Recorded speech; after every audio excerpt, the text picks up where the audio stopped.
Hi fellow traders, I hope you guys are enjoying the start of the long weekend here. It's great time to get recharged and refocused and ready to finish this first quarter strong. The beginning of it's been really good, no complaints, so we want to finish up and just keep this momentum going. The quote that I shared with you at the beginning, everybody's seen Karate Kid, I'm sure. And this is one of those impactful movies from the 80s that taught a lot of life's lessons. Now, as a kid watching it, we didn't catch those lessons. And it's like I've seen that movie a hundred times at least over the years. And it wasn't until this time that all of these lessons just came off that screen and just hit me. And a lot of it deals with what we have here in trading. So over the next course of a couple of weeks, I'm going to share some of those with you, because as that movie kept going, the more lessons I was like, that's it, that's it, that's it. And it's also something I can share with the new teachers that I come in contact with. I still teach in that program for new teachers as they're getting their license. And the good thing is I get them first, where they really don't know what they've got themselves into. And, I can use a lot of this to help them navigate these waters, because it's going to be a first for them. It's a hard 2 years. But, for trading, I think it is very profound. And this first quote that I shared with you is really important, because one of the hardest problems that I have to deal with as a teacher and as a mentor is a new trader who's trying to learn from 3 or 4 different people at one time. There may be a member of 2 or 3 different communities, or they're watching, a bunch of videos from different people that are teaching different things. But whenever you try to straddle the middle and you take from the left and you take from the right, you're going to get squashed, because, a lot of times we have opposing viewpoints. And when you try to mix opposing viewpoints together, it's like mixing oil and water. It just doesn't mix. You can heat it up and try to get it to mix a little bit, and that's typically how oil and water mixes when you heat it. But eventually it's going to separate again. And it's just, you just can't keep it together. So my advice is to pick a spot. It doesn't matter who you pick. You need to make sure that you get with somebody that you feel comfortable with, that you can connect to, that's walking your walk and talking your talk. It's not telling you what you want to hear, but telling you what you need to hear. And that's what being an effective teacher is all about. And you guys have to accept that. Now, when I first started, I already knew that I couldn't follow 2 or 3 people at one time. That I knew as a teacher that did not make sense. So I would join one community. If I didn't like it, I moved to the next one. But I learned from one at a time.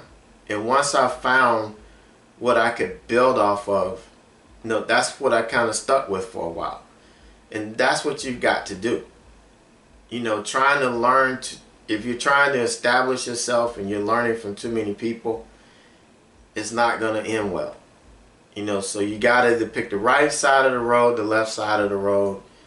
Straddle in the middle is going to get you hit. Yeah, you can dodge that for a little while, but eventually, like Miyabi says, you get squashed like grape. So I wanted to share that with you, because it's very, very important. And it makes it actually, trying to learn from too many people at one time actually extends your learning curve. It just makes it wider and wider and wider, versus picking one and sticking with it, because you're going to get to consistency quicker dealing with one person than you are dealing with 3 or 4. But I know it's hard. I know we want all the input that we can get, but a lot of times that input is not good for us. And in this case, we got to pick a spot and we got to learn everything that we need to learn. If it doesn't work for us, then hey, let's move on to the next one. But at least we're not trying to do two things at one time. And you know, that's where we get kind of confused. So just wanted to share that with you guys real quick. So let's go over here and take a look at our week.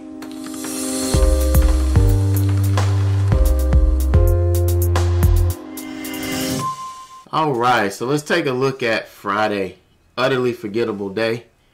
Thursday I didn't take any trades.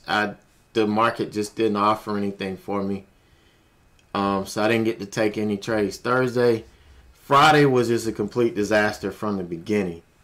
Now, not only did I not trade well, I actually forgot to switch accounts. I logged in to Speed Trader because I was looking at trading this as an all-day hold. You know, we had this huge run-up pre-market, and I'm like, I can't find any news on it. I don't think this thing is going to be sustainable. And I almost jumped short on this. And I'm like, I need to wait for a pullback and a bounce.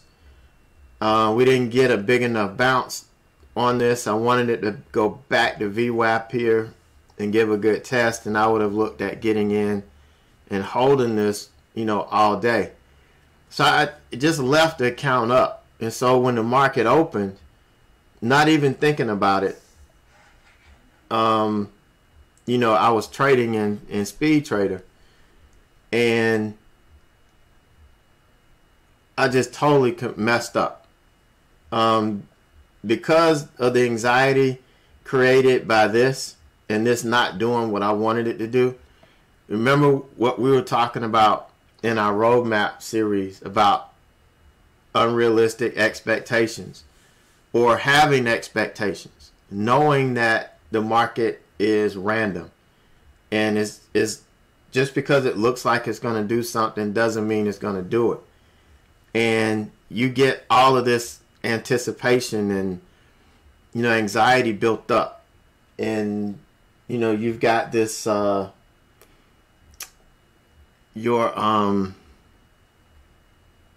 can't think of the word right now, but you know, you really feel like this is going to do what you want it to do, and if it doesn't, and then you start second guessing yourself about should I've gotten in and all of that. All of this was in my mind.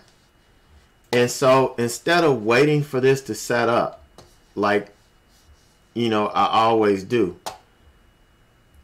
what I did was I anticipated the break.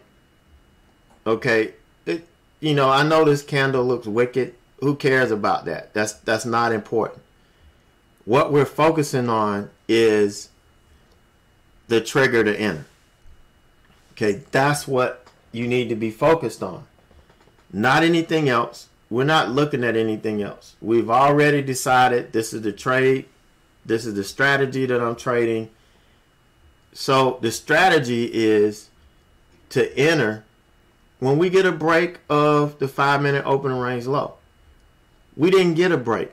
I anticipated it. I got in, you know, right on it or above it. Anticipating the break because we had a solid red candle and it looked like we were going to be washing out. And it fooled me. That's what the market does. That's what it does, and why inexperienced traders tend to lose money over and over and over again, because this is the mistake you make. You get suckered in. So all of this anxiety back here had my head screwed up, and I ended up jumping in this thing too early. It came back, took me out. You know, it ran all the way up. I had to stop out. You know, it hit my max loss. You know, my $300 max loss. And that was it for the day, really. I try to stick to my $300 a day max loss. Sometimes I break that rule just like I break everything else. You know, but I try to stick to all of the rules that I have. And here I had to stop out. and this thing turned around and came back, which angered me even more. But, and which is a big reason why I didn't take any more trades, above the fact that I'd already hit my max loss. But, here is where, let me get my mouse back up. Okay, here is where we should have gotten in, right here. That's the correct entry on this strategy. Not here. Right here. So when it broke here, that's when I should have gotten in, and this would have been a very profitable trade. Instead of me losing $330, I could have made $330. The only silver lining to this is that I was in Speed Trader, and so it didn't take money out of my small account. But we'll talk about that in a minute, and some decisions I made on that.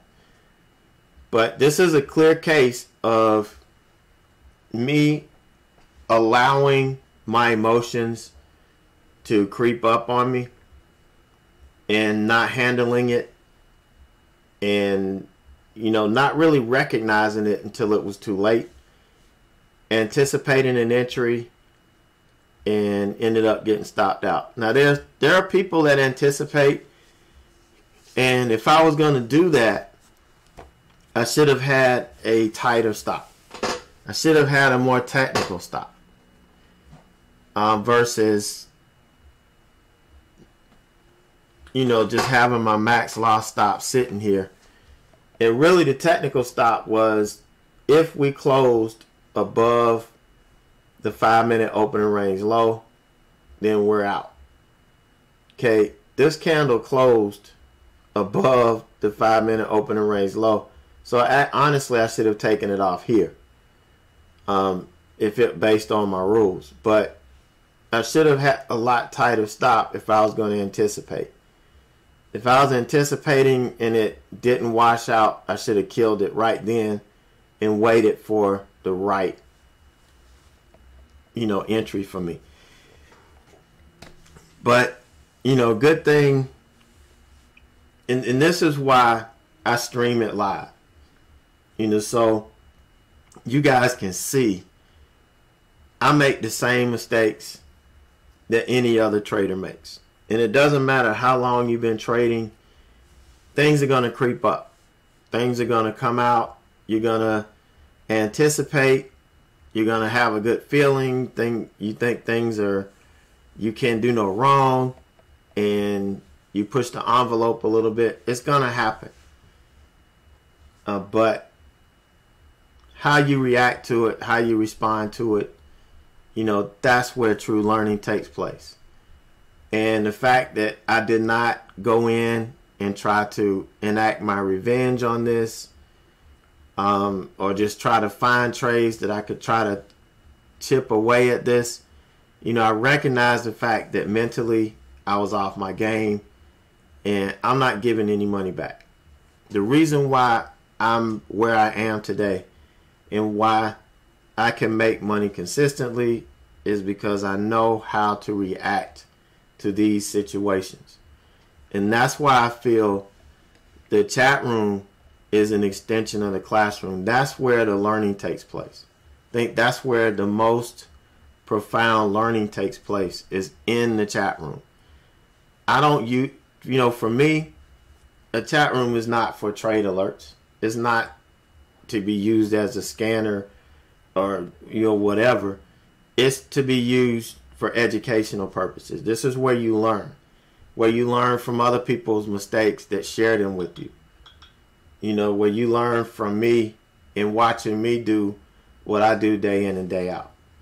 That's where true learning takes place. But the key is you have to commit to using it the right way. If you're using it the wrong way, then you're not going to get anything out of it. And yeah, you're wasting your time and money. But use it as the educational resource that it is. All right, so let's take a look at CNX. This was my next Grow Your Dough Challenge trade. And just like KTOS, this thing is taking forever to get going. And it's probably just a product of the market. But here we were, looking for an oversold bounce here. We came down, hit our 52-week low, and I was looking for a bounce off of it. And it's just been kind of hanging around. So we've only picked up, just over 1% on it. This is one that we, put in our $1,000. Was able to use, all of it. Got 100 shares of it. So far we've only picked up right at $30, which is about 1.3%. Well, actually, I'm